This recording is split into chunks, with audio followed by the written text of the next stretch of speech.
Jim Henson never thought that he would make a name of himself in puppetry. It was merely a way of getting himself on television. The vehicle that achieved it was Sam and Friends, 1955, a late-night puppet show that was on after the 11 o'clock news in Washington, D.C. It proved to be very popular and inspired Jim to continue using puppets for his work.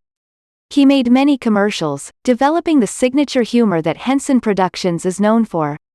A key reason for the success of his puppets is that Jim realized he didn't need to hide puppeteers behind a structure when they were in front of a camera.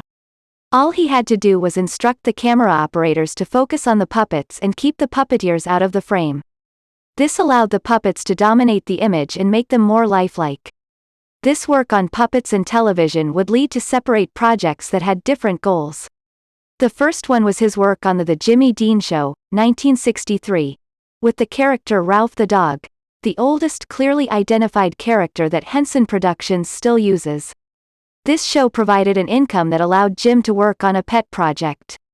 That project was Timepiece, 1965, a surrealistic short about time which was nominated for Best Live-Action Short Oscar. Henson shot to prominence when he was approached to use his Muppets for the revolutionary educational show Sesame Street, 1969. The show was a smash hit and his characters have become staples on public television. Unfortunately, this also led to Henson being typecast as only an entertainer for children. He sought to disprove that by being part of the initial crew of Saturday Night Live, 1975, but his style and that of the creative staff simply didn't jibe. It was this circumstance that encouraged him to develop a variety show format that had the kind of sophisticated humor that Sesame Street, 1969, didn't work with. No American broadcaster was interested, but British producer Lou Grade was. This led to The Muppet Show, 1976.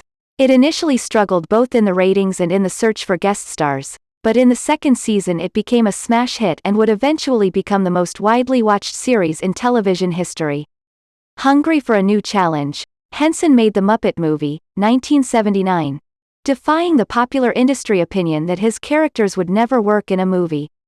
The film became a hit and spawned a series of features which included the moody fantasy The Dark Crystal, 1982, which was a drastic and bold departure from the amiable tone of his previous work.